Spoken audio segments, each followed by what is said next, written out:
critics are going gaga over Yaya. From the Academy Award-winning writer of Thelma and Louise, Yaya's is a stunning achievement. Profoundly moving and sharply comedic. A gloriously human film that both women and men alike should find genuinely divine. Yaya. Laughter, loyalty, and love. You'll want to join the Yaya Sisterhood. Divine Secrets of the Yaya Sisterhood, rated PG-13. Now playing at a theater near you.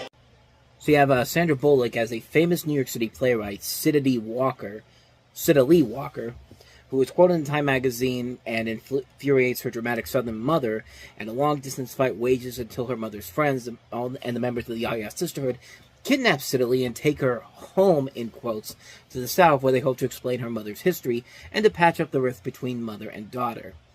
In addition to Sandra Bullock, you see Ellen Burstyn in the cast, as well as Ashley Judd, James Garner, Maggie Smith, Finola Flanagan, Shirley Knight. A notable cast in this movie, Cherry Jones, David Raish.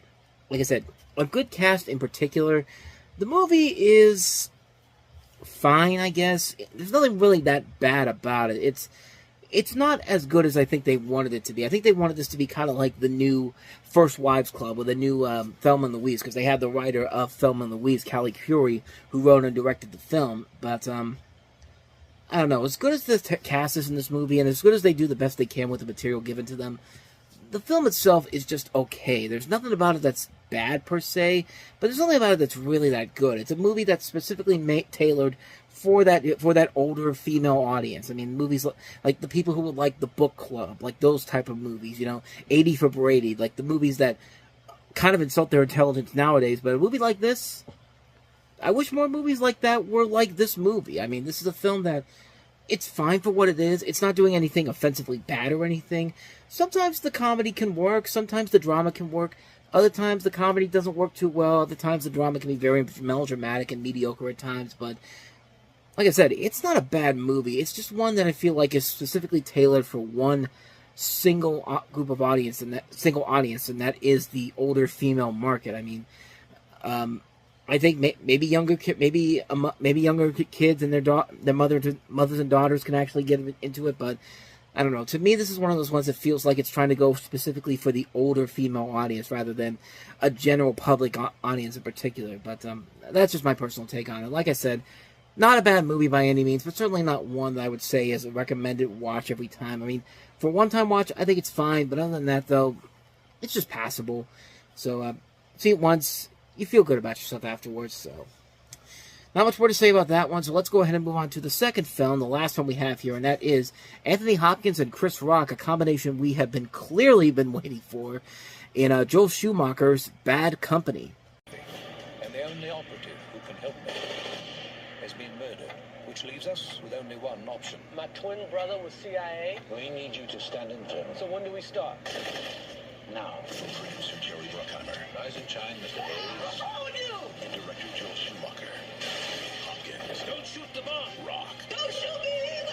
Bad Company, rated PG-13. Keep me, Towel. Starts Friday, June 7th. Yeah, you want to know how bad this movie is? The beginning there clearly is not Anthony Hopkins. That's clearly Tom Kane. Now, Tom Kane is the guy that you know is the voice of Professor Utonium. He's done a lot of Star Wars work as well. If you know his voice, then you know clearly that that's him in the beginning of this commercial, and not Anthony Hopkins. Like, they couldn't get Anthony Hopkins to come back for this, so they had to get some ADR from somebody. So they said, "Hey Tom, Anthony Hopkins wouldn't come back. Can you do your best Anthony Hopkins impersonation? When do I come in?" Just like, that's the first thing I thought of when I saw this trailer again. It's just like, that's not Anthony Hopkins. But there's a lot of things about this movie we need to delve into here. We'll start with the plot. It's basically an Ivy League educated CIA agent is killed during an operation, so the secret agent recruits his twin brother, played by Chris Rock. And like I said, it's the combination we've all been waiting for: Hannibal Lecter and Chris Rock.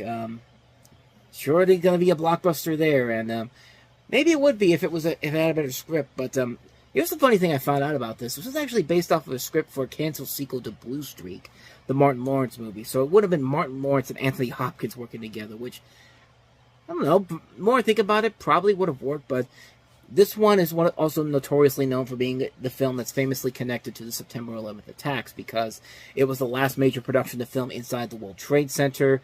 The film's plot was written years before the attacks, including a variety of Serbo-Balkan extremists, including a man from Afghanistan, planning a huge attack in New York City.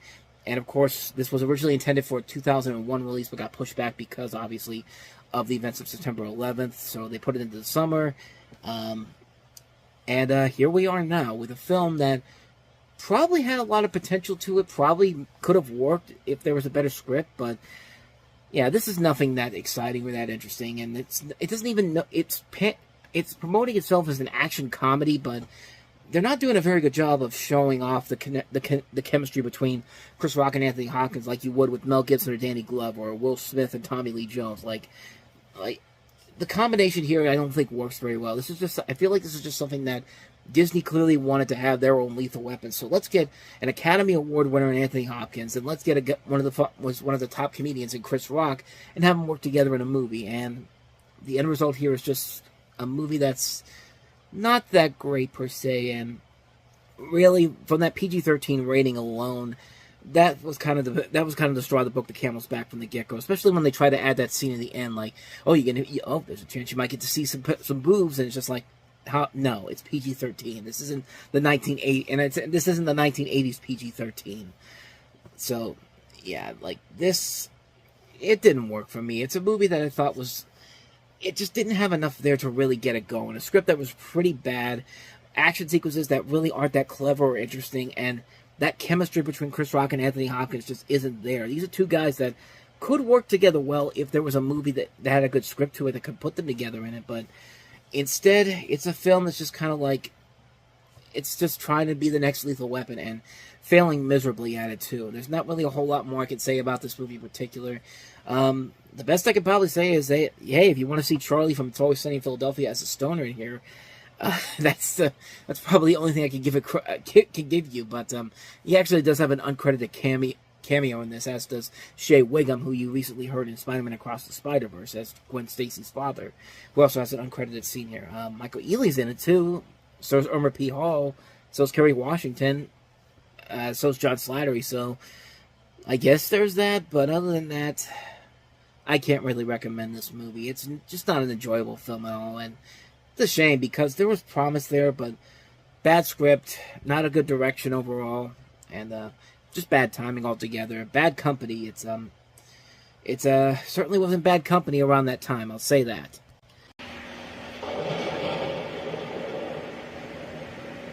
Throughout the ages, there has been one hero standing watch over us all. One hero protecting mankind wherever he is needed. He moves in shadows, cloaked in mystery. And now, in the summer of 2002, he will be called upon yet again to save the world.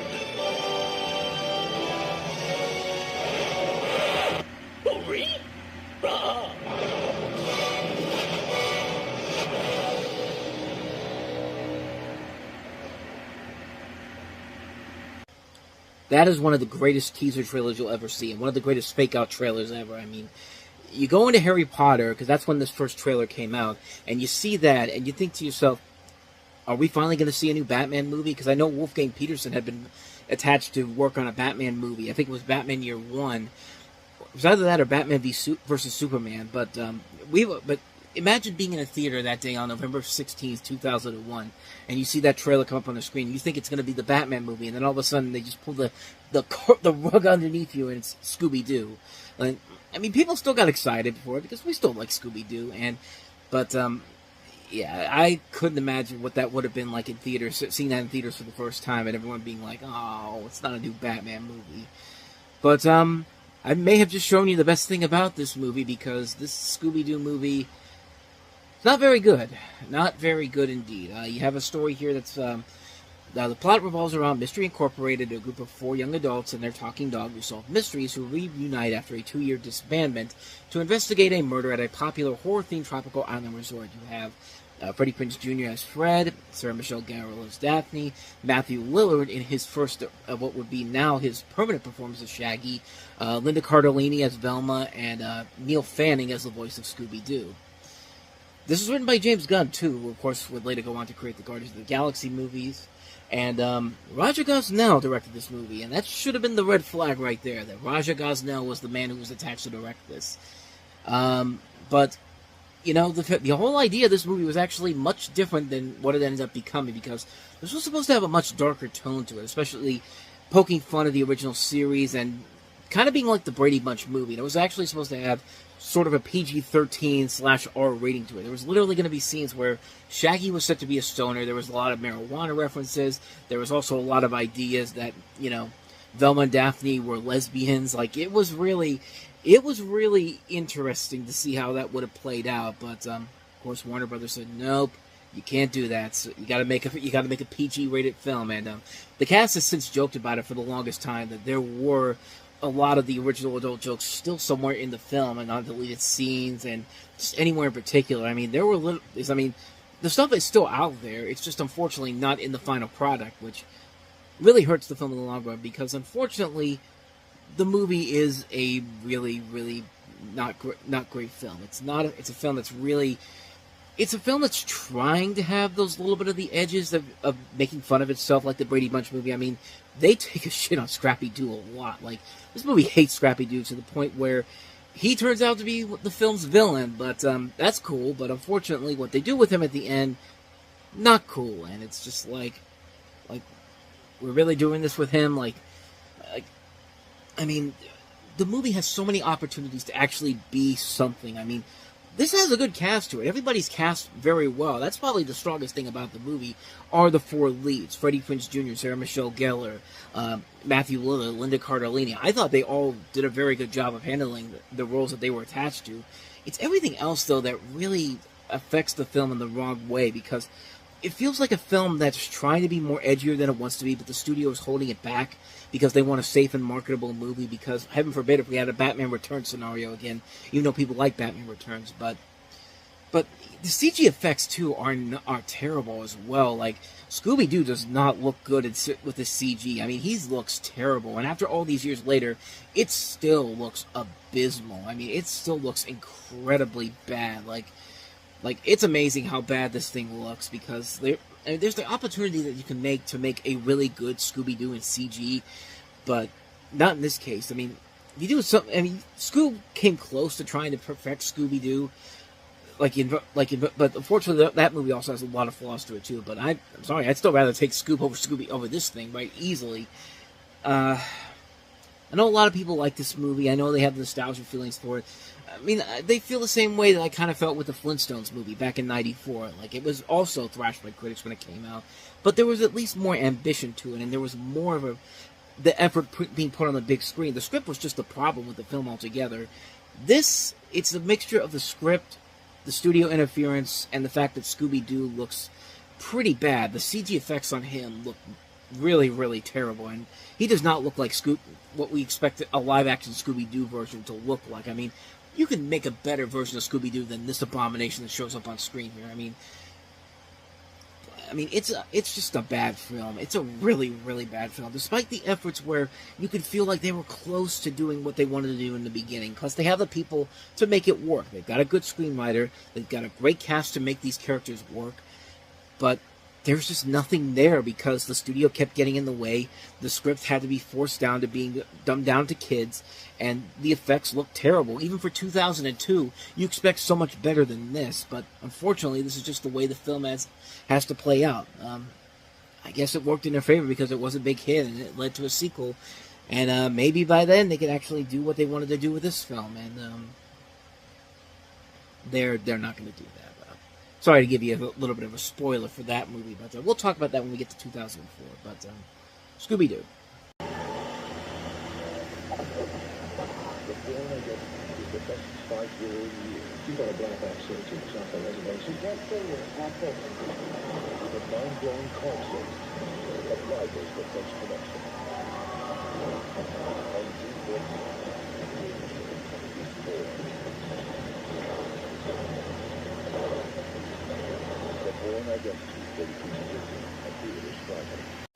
Next up, we have The Bourne Identity, the movie that kind of launched what the Jack Ryan franchise kind of dropped down to with The Sum of All Fears. I mean, this became kind of the new, what eventually became the new cool action franchise to do. I mean, Jack Ryan had a number of different great films over the course of the 90s, but then fell apart with The Sum of All Fears. But this was a nice pace, different pace for what the Jack Ryan films were accomplishing around that time. You have Jason Bourne, played by Matt Damon, suffering from psychogenic amnesia and is forced to fight to unlock his identity and his mysterious connection to the CIA. This is, of course, based off the Robert Ludlum stories of the same name. And this is filmed with a little bit of an interesting production history. There was a lot of things going on behind the scenes. The creators consistently clashed with the studio executives over the delays, the cost of the movie, the last-minute changes, the unexpected reshoots. I mean, this thing went through a lot of production problems, kind of like what happened with Scooby-Doo, except in the case of Scooby-Doo, that movie ended up being not great. This movie actually ended up working out pretty well, all things considered. I mean, it certainly is considered to be one of the most influential action movies of its time, and it helps having a great leading performance by Matt Damon in the role of Jason Bourne, where he makes it work so well. The casting overall here is great. Franco Potente, Chris Cooper, Clive Owen, Brian Cox, Adewale Akinu Agbaje, who of course went on to become Killer Croc in Suicide Squad. I mean, just a really good cast overall here, and it's interesting how they almost went crazy with the casting on this movie. This thing has been in production for a while now, and and when they were casting the film, Doug Liman went to like various different people. Like he went to Brad Pitt, who turned it down to do Spy Game, and then Russell Crowe, Arnold Schwarzenegger, Tom Cruise, and Sylvester Stallone were eventually considered. I mean, different ranges in age there. I mean, Russell Crowe was probably the youngest of that group. Tom Cruise is somewhere in the middle, and then Schwarzenegger and Stallone were probably the oldest. So it's probably a good thing that they didn't go with one of those guys. Even though I like all those guys. I like Arnold Schwarzenegger. I like Tom Cruise, Stallone, Russell Crowe. It was clearly too late for them, obviously. But Matt Damon made the role work well. He perfected the role of Jason Bourne. He makes him a very convincing character out of him. You really do believe in his cause. You really do believe that he wants to know what the hell's going on, and he's willing to do whatever it takes to make sure that he finds a way to figure it all out. And in the way that it's done here, it's very well done. The action sequences, phenomenal. Some of the best car chases you'll see in any action movie started with this film, and would follow with the films by Paul Greengrass, and then of course with the other films in the series. This is a great film. It's a really solid film, a very entertaining film, a very engaging mystery. I mean, this really became the influential action film for the rest of the 21st century. And the Bourne movies kind of followed in the same path as the Jack Ryan movies, honestly, going back to Jack Ryan. You have 3 really good movies to start it off, and then you have that one little film that just takes it on a downward spiral with the Bourne Legacy, the one that doesn't have Matt Damon in. And then Jason Bourne comes around, the last film of the series, and actually turns that series around again. I know a lot of people didn't like the last Jason Bourne movie, but I liked it a lot. But we're not, that one and this one are certainly not the best of the Bourne movies. We still have to get to the other two, the Bourne Supremacy and the Bourne Ultimatum, before we get to the best one of the series. But the Bourne Identity, man, the Bourne Identity is a fantastic film. If you haven't seen it, you're really doing yourself a huge disservice by not doing so. Check that one out.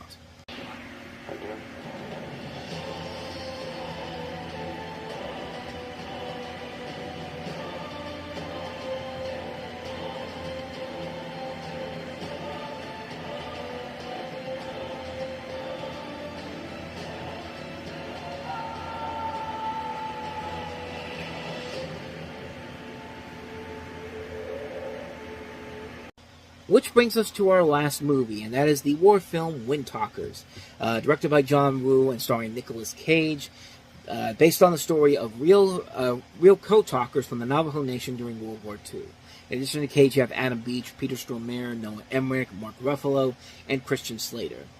And, this came around that time. We had all these different war movies coming around that, they couldn't compete with something like Black Hawk Down, which is still that best war movie that come out within that last 6 year span, within the 6 month span. But you had this, you had also Behind Enemy Lines, you had Heart's War, all these movies that were trying to be the next Saving Private Ryan. But really, Black Hawk Down took that a long time ago, and that was a great film on its own.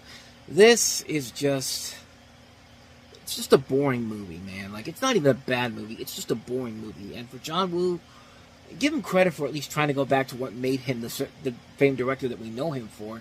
But the movie just doesn't have anything of noteworthiness to it to make it stand out on its own. It's a very, very bland action movie, and it's supposed to be based on the real stories here, but it's often considered one of the most inaccurate military movies ever made.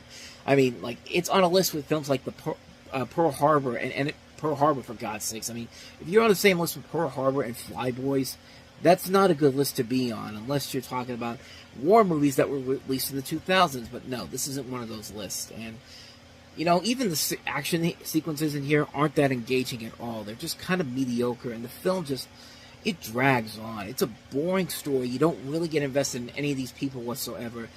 This should be fascinating stuff here, and I think people don't want a movie like this. They want a movie where you can have the storyline going on here, but you have to make it more interesting for an audience that needs that.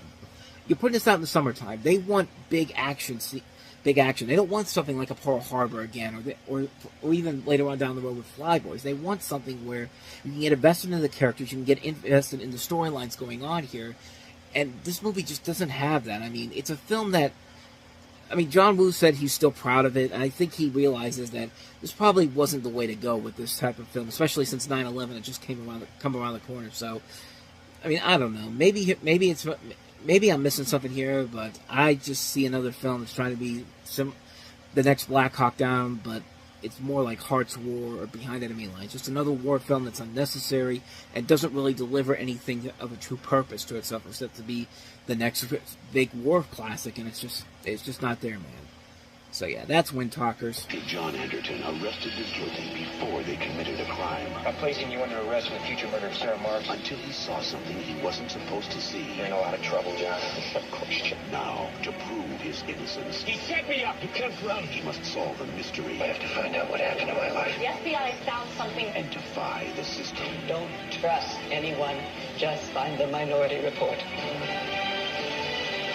Minority Report, rated PG-13, Friday. Minority Report is set primarily in Washington, D.C. and Northern Virginia in the year 2054, where pre-crime, a specialized police department apprehends criminals based on foreknowledge provided by three psychics known as precogs. The cast includes Tom Cruise as the chief of pre-crime, along with Colin Farrell as a deputy of justice agent, Samantha Morton, Max von Sydow, and combines elements of tech-noir, whodunit, thriller, and science fiction genres, as well as a traditional chase film, as the main protagonist, played by Tom Cruise, is accused of a crime he has not committed, and essentially becomes a fugitive. And for Steven Spielberg, this was a nice return to form for him after AI, artificial intelligence, was not the movie that I think he wanted it to be. I mean, you had a collaboration with him and Stanley Kubrick, the late Stanley Kubrick, and it turned into a movie that was very much an underwhelming film, but this film in particular, for the most part, really does work. It's very stylized. It's very visually impressive to look at. It has a stellar cast led by Cruise, and Steven Spielberg really shows his ambitions as a director here. I mean, it's a really good, well-made film overall. The ending is a little bit of a cop-out, and it definitely feels like it really hurts the ebb and flow of the film. Like, it really does not feel like it's part of the same movie. I mean, when you really look at the ending of this movie, and then you look at the rest of the film, like, it really does not add up at all, but it's never getting to the point where I could say that it completely ruins the film in general. I mean, the movie is still very good for the most part. I just wish the ending was a little bit better than what they were setting up. I mean, it's a basic Hollywood ending when it really comes down to it, and, like, there are definitely a lot of similarities to this and the other Philip K. Dick sci-fi story that's been made into a great film, Total Recall, and, I don't know. Like, to me, the ending I thought really was the weak link of the final climax of the movie overall, of the final film overall. But like I said, it doesn't really hurt the ebb and flow of the movie. It's still a very solid film. The ending had been a little bit better. This would have been a classic film, and it still holds up as a really good film. Definitely one of the better sci-fi films coming out around this time, and it shows that that Tom Cruise and Steven Spielberg really can work well with each other, and they would later re-team again a couple years later with War of the Worlds to not the best success overall, but it certainly gives you a sneak preview of what was to come with this movie here. I recommend this a lot. Minority Report, It's a classic movie for the most part. The ending could have been better, but for the most part, it still works very well. I do recommend it. So, with that said, let's go ahead and move on to my next movie. Probably the best movie on this list, easily, and featuring one of my favorite Disney characters. No, my favorite Disney character of all time. Let's talk about Lilo and Stitch.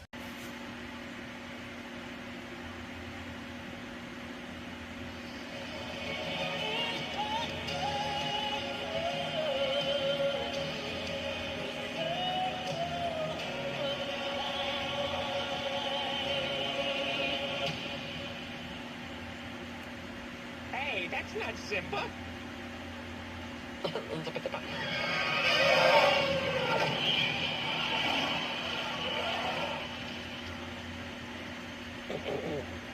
Wow! His name is Stitch. Oh, great! He's loose! And he's coming to our galaxy this summer. Disney's Lilo and Stitch. Look.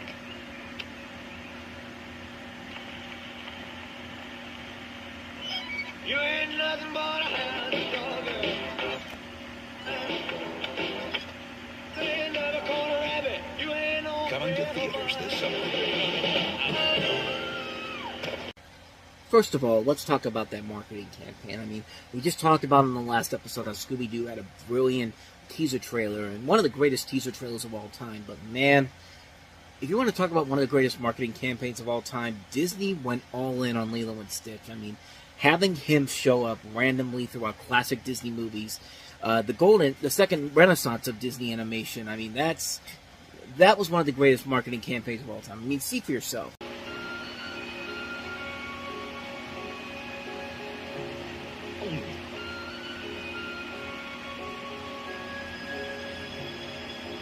Tale as old as time.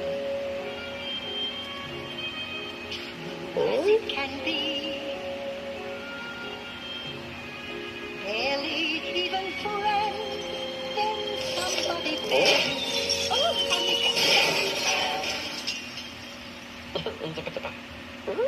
I'll be in my room. Get your own movie.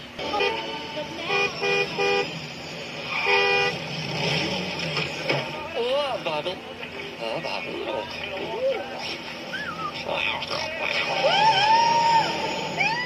Hey! Would you get your own movie? I don't know when, I don't know how, but I know something's starting right now. Watch it.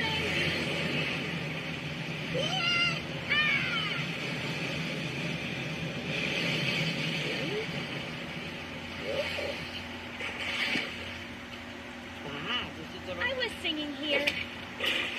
I mean, what more can you say about that? And even the posters for this movie, where you have all the Disney characters, like, cowering in fear, like they don't know what the hell this thing is, which, even though there's been some weird designs in the Disney animated classic family, but it's this alien that's somehow the black sheep of the family. And, you know, honestly, Disney really needed to do it because, you know, Atlantis the Lost Empire came out the last summer and was seen as somewhat of a financial failure for Disney when it was released in a time when 2D animation was really starting to lose its muster because of computer animation's rise. I mean, we had Shrek, Jimmy Neutron, Ice Age had just come out. You know, it seemed like there wasn't really anything that was going to resuscitate it any sooner. And then all of a sudden, here comes Lilo and Stitch, and that marketing campaign really helped the movie in a big way because it definitely showed a different vibe than what Disney had done up to the point. But at the same time, doing something different had hurt them in the past. I mean, Atlantis was a big example, and it would still continue to hurt them. But they found that silver lining, that unique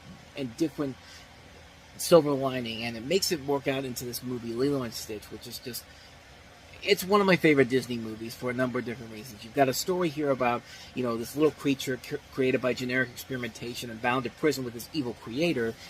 So Stitch escapes and heads to Earth, where he tries to impersonate a dog and gets adopted by little Lilo, played by DeVay Chase. I'm sorry, I'm thinking Dakota Fanning, but no, this is DeVay Chase. Even though Dakota Fanning did play her in the sequel, the official direct-to-video sequel, Lilo and Stitch 2, but so he gets adopted by Lilo, who, bent on self-preservation, he plans to use a human shield to protect him from the aliens sent to recapture him.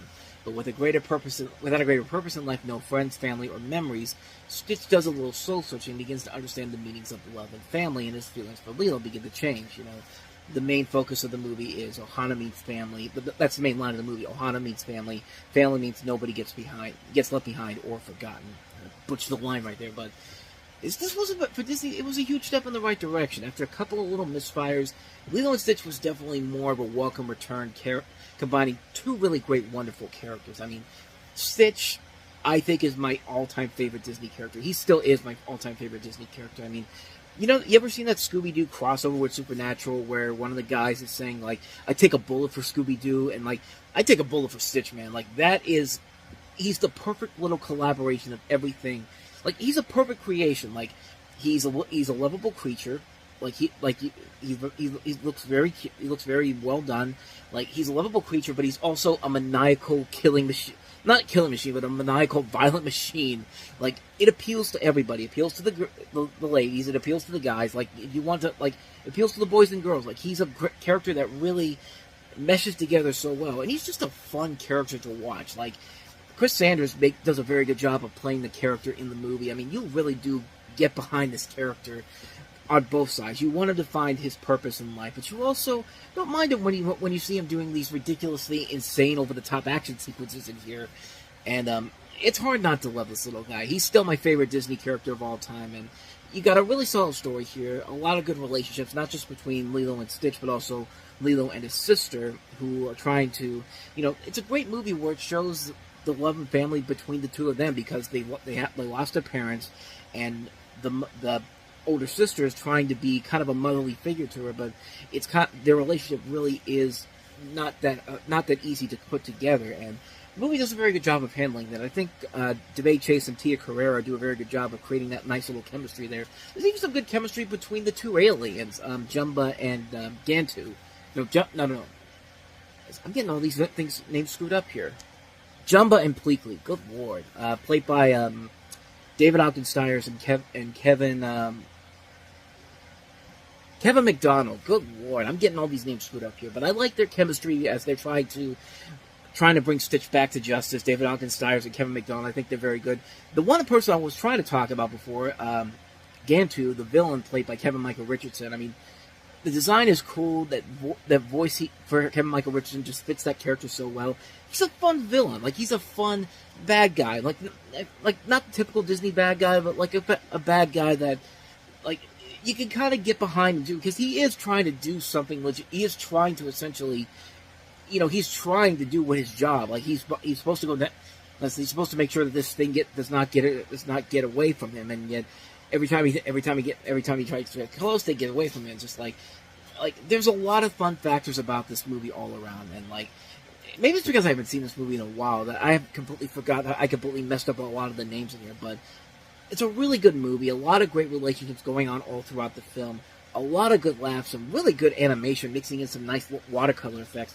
A great score by Alan Silvestri, who I think is probably one of the best, top 5 greatest composers of all time. Because, of course, he did Back to the Future. Of course, he did Avengers, Roger Rabbit. This is definitely another winning score for him, and it's just a really good, fun ride on so many levels. I mean, a classic Disney movie on so many levels, featuring my all-time favorite character.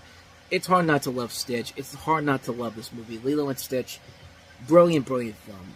Easily the best film of the week. So, how do we follow that up? How about the worst film of the week, easily, and one of the worst films of the year? Let's talk about the infamous Juwanna Man to wrap this up. Jeffries is suspended indefinitely. When he was thrown out of basketball, he was left with only one option. I'm here! No one's gonna believe you're a woman. You did. And now, with a new look, a new team, and a new problem. Oh my God, Lord, what are you doing? Taking a shower. It's a whole new ball game. Look at you! I got it at Victoria's Secret. Well, the secret's out. It hurt. Did what hurt? When you fell from heaven. Hallelujah! Juwanna Man, rated PG-13. Start June 20th. Behold the movie that makes sorority boys look like a masterpiece by comparison, because, my God, this has got to be one of the worst movies, cross-dressing movies I've ever seen, if not the worst. You have a story here where you have a former basketball star who gets suspended for life, played by Miguel A. Nunez Jr., who becomes a female impersonator and joining a women's basketball team. after being suspended from basketball. In addition to him, you've got Vivica A. Fox, Kevin Pollak, Talmay Davidson, Kim Wayans, Lil Kim, just a lot of good people in this movie. Even this guy, Miguel A. Nunez, is not a bad actor. I mean, he's done a lot of character work over the last couple of years, but it doesn't help when the movie he's starring in is a movie where you have to be where your biggest star of the film is the person you're supposed to follow is a complete asshole. A complete sexist asshole. I mean, my God. This is an abysmal movie. This is an abysmal movie because, in Some Like It Hot, in Tootsie, in Big Mama's House even, Mrs. Doubtfire, you like those characters. You wanted to be around those characters, even though what they were doing is probably something that they should not be doing by any means necessary, but you got behind them because they all had a purpose for what they were trying to do. In Big Mama's House, Martin Lawrence was trying to capture this guy who was a criminal. In Mrs. Doubtfire, he wanted to see his kids, but he couldn't do it as himself, so he had to become the nanny, Mrs. Doubtfire. In Tootsie, Dustin Hoffman couldn't get any work as an actor, so you know what? He decided, I'm going to become a woman to do this. Why not? In Some Like It Hot, those two guys were disguising themselves from mafia gangsters, and one of the guys at the end of the movie, like Jack Lemmon's character, is basically trying to get this guy to convince him that, hey, I'm not who I say I am, and it's at the point where he's just like, I'm a man, and the guy's just like, well, nobody's perfect, and that's the way the movie ends. Like, you like those characters in that movie, even in these movies, even though you don't kind of agree with their situation, and they're going to get figured out eventually, but this movie, this is the pure example of what happens when you have a character that is a complete scumbag. I mean, this guy is a complete, utter scumbag, and this movie, like, as soon as he gets onto the basketball team, like, you'd think he would do everything he could to keep himself under a low profile,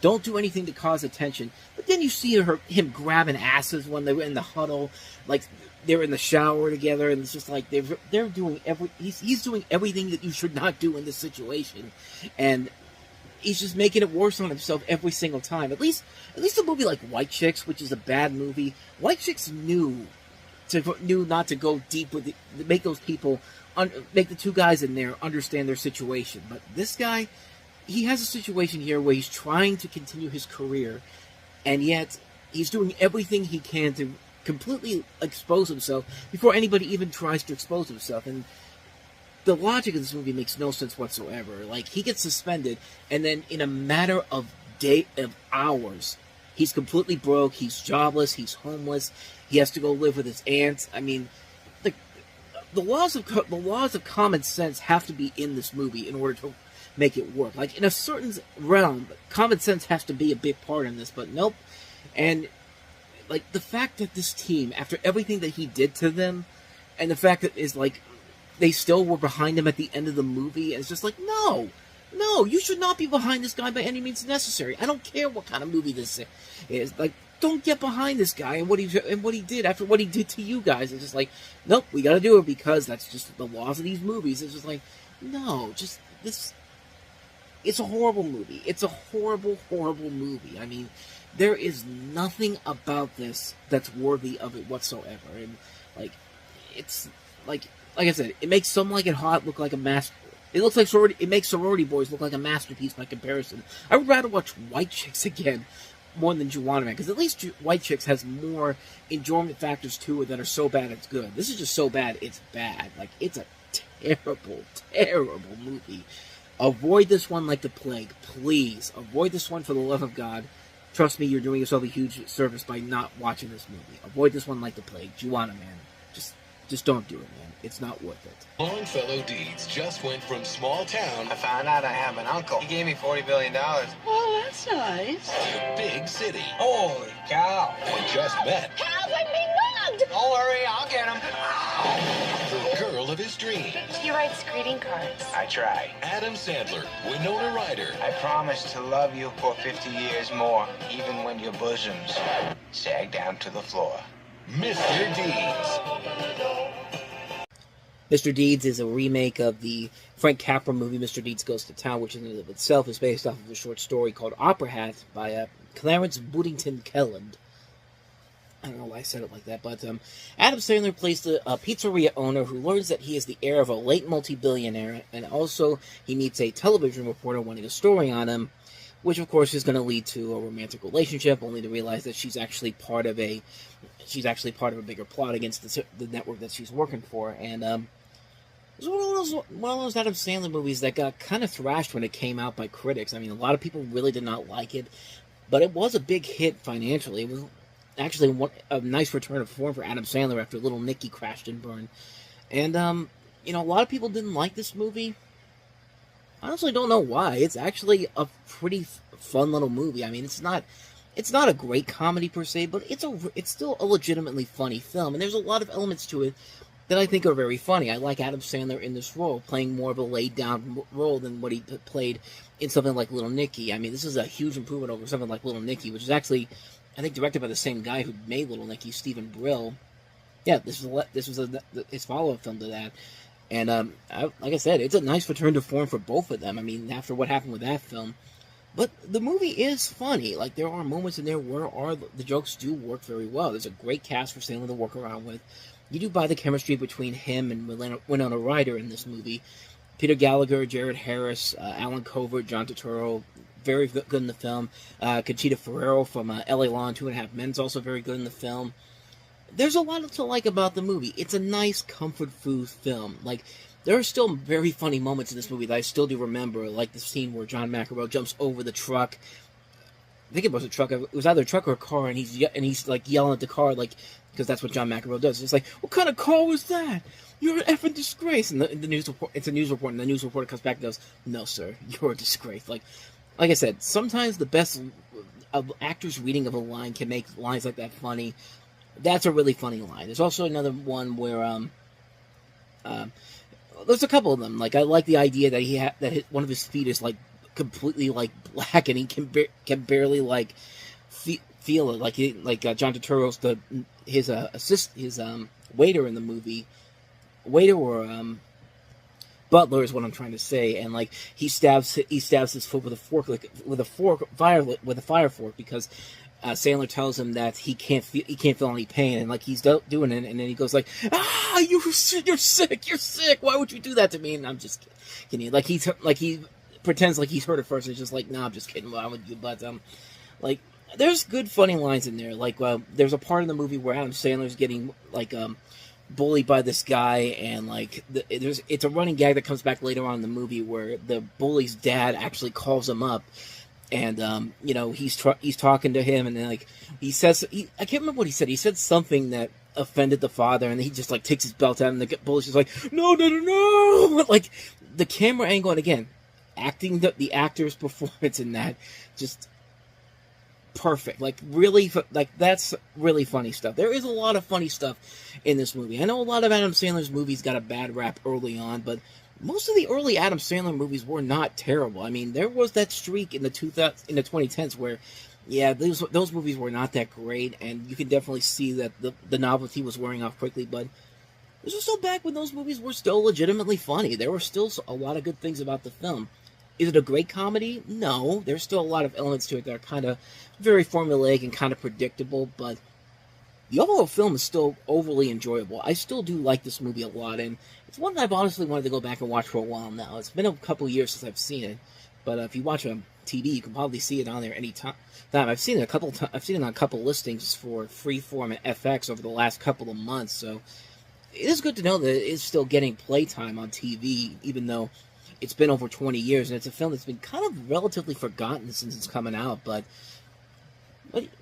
that just shows you the power of Adam Sandler. I mean, this is still a good film overall. I laughed a lot. I thought it was very funny, but not a classic by any means, but still a really enjoyable movie. I do recommend it for what it is. If you like a good Adam Sandler movie, you'll definitely find a lot to admire about this film. So that's Mr. Deeds. Now let's go ahead and move on to the last one we have here, and that is Hey Arnold, the movie.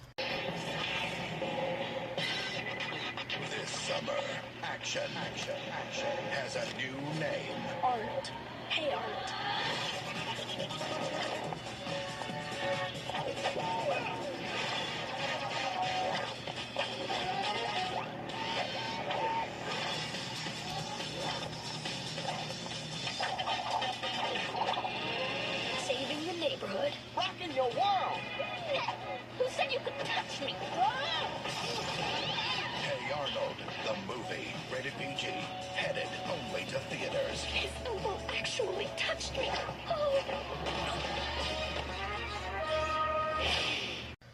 So this is another one of those movies where, they had success with the Rugrats and Pokemon, and everybody wanted to create a big screen adaptation of an animated show, even if it didn't make a whole lot of sense. That's why we got Doug's first movie, which actually, this and Hey Arnold are very similar in terms of how they got to the big screen, but, the Pokemon sequels, Digimon the movie, Recess School's Out, so on and so forth. When it comes to big screen versions of animated TV shows, you get some really good ones, like the SpongeBob movies that we've had, like the trilogy of films, the Chipmunk Adventures, South Park Bigger, Longer, and Uncut, Transformers, Simpsons, Bob's Burgers, just to name a few. And then you have those ones where zero effort was really put into it, and it was clear that this was intended to be a TV movie blown up for the big screen, and because of another property's transition to the big screen, this is definitely the latter of those two. It's one of those movies that is very much a film that was quite literally intended to be a TV movie, and we'll delve into that as we move along here. But in this movie, you have Arnold, Gerald, and Helga on a quest. Why did I say it like that? Helga. It's like Arnold, Gerald, and Helga on a quest to save the neighborhood from a greedy developer played by Paul Sorvino, who plans on converting it into a huge shopping mall. So like I said, this was a movie that was literally blown up for the big screen. This was actually a TV movie that was, when Nickelodeon renewed the show in '98, they actually gave Craig Bartlett, the series creator, a chance to do 2 feature film adaptations. And so in 2001, this was supposed to be the first of those 2. Arnold Saves the Neighborhood was the original title of it. And it was originally supposed to go to TV and home video, but then became a movie for theatrical release when Paramount decided to release it theatrically after successful test screenings. And it was also helped by the fact that the Rugrats movies did so well. And they were also going to do the sequel being the Jungle movie, which, eventually became that in 2017, which honestly is still is the far superior movie comparing the two. But back then it was canceled when the film failed to make money. Bartlett actually walked off during the project, and so on and so forth. And it explains why the movie has some choppy animation, because you're putting this on a big screen. The animation in this does really not look like it was intended for a theatrical release. Compare this to the Wild Thornberrys movie, which that movie clearly was intended to be a theatrical released film. It clearly has the animation that's more theatrical than this movie does. This is more like a line of a straight-to-TV movie, like they did with the Cat Dog movie, the Great Parent Mystery, and it looks slightly higher quality than the series, but even then, it's still not warranted enough for a big theatrical release. And even though they try to throw in some CG sauce to try to make you think that this is intended to be a theatrical release, but really, it does not. The story does not make a whole lot of sense either. We get it. Arnold's neighborhood is going to be torn down by this greedy developer, but when they reveal the reason why this developer is tearing it down and what the focus of the film then becomes, it really is one of the dumbest things ever. The reason why the developer is so hell-bent on tearing down this neighborhood is because of the Tomato Incident, a major Revolutionary War battle fought in the city. And Arnold realizes that the neighborhood has to have been declared a historical district after the war, effectively ensuring its preservation. But the legal document granted by its landmark status had been sold to a collector, and it's the bad guy himself, who also turns out to be an ancestor of the governor of the British forces, and was humiliated because of it. And this raises so many questions about how ridiculously stupid this plot is that I really do not have the time to go into it, everything that is wrong with this film. But it makes no sense whatsoever how nobody in the mayor's office had any information in their history books, and it took all these people working for the obvious bad guy to delete all forms of information regarding it. And I think you know exactly where I'm going with this, so let's move along from there. But they also add characters in here that serve no purpose to the story whatsoever, with a star involved. That's the only reason why they're there. You got Christopher Lloyd, who shows up as a coroner, and it's a cool-looking design. It's Christopher Lloyd doing Christopher Lloyd. What more can you ask for him? He shows up in one scene where he gives out information to Arnold and Jared about where the document is, never shows up again.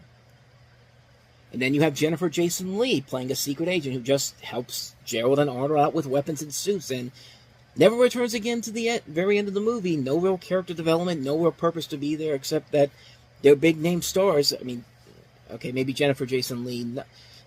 Not so much him. In fact, Paul Sorvino wasn't even that big of a name around this time either. Honestly, of the three, Christopher Lloyd probably was the biggest name of those three, but the movie does not feel like Hey Arnold whatsoever. It feels like they took a lot of the heart and the TV show's soul, and it definitely feels more... the TV show was definitely more like a 90s TV's Peanut. I remember Steven Spielberg used to call Rugrats the modern-day version of Peanuts back in the 90s, but honestly, I think Hey Arnold definitely is more of that. I mean, there's a more colorful cast of characters, more realistic stories that weren't afraid to play it safe, memorable music cues, simplistic animation, and a great main character who's not usually treated as fair as she should be by his friends. Like, there are a lot of similarities to the Peanuts and Hey Arnold than there are with Peanuts and Rugrats, but this movie does not feel like that at all. And like the big thing that they were promoting about this movie was that, you know, Helga's going to reveal her feelings to Arnold, and when that finally happens, it feels forced. Like, it just feels like it comes out of nowhere, and it's completely a non-factor when the movie is over. It's just like everything goes back to normal. It's just like, yeah, I was just fucking with you, man. But that's why I like the Jungle movie more, because not only did that do that story much better, but when they reveal that Arnold and Helga had feelings for Arnold, it was more legitimate in there. It made sense, and the reveal was more natural. It felt more refined than what they were trying to do in this movie. It's like they took all the wit and charm and heart out of the show and just made a quick cash grab. It's a lackluster animated film, a script that's all over the place, a lot of pointless characters that have no reason to be there, a heavily flawed villain's motivation. It just does not feel like what a Hey Arnold movie should feel like. The Jungle movie is what a Hey Arnold movie should feel like, especially considering the story they had been building all the way back to the beginning of the show, with the story about how Arnold's parents were adventurers, and they set the whole thing up, and they were setting that sequel up with the last episode of the show, and it didn't happen for a good 15 years. But when it finally did, it was more than worth it to get to that point, because that's still a great movie, the second one, the Jungle movie, which I highly recommend checking out if you have yet to see it yet. This just feels like a wasted opportunity to bring the series to the big screen the right way. It just feels soulless. It feels empty. That's the best way to describe this movie. Empty. Void of anything that made the original series great. Feels like a bad cash grab, and just you'd better off just skipping that one. Go watch the Jungle movie. It's a far better film.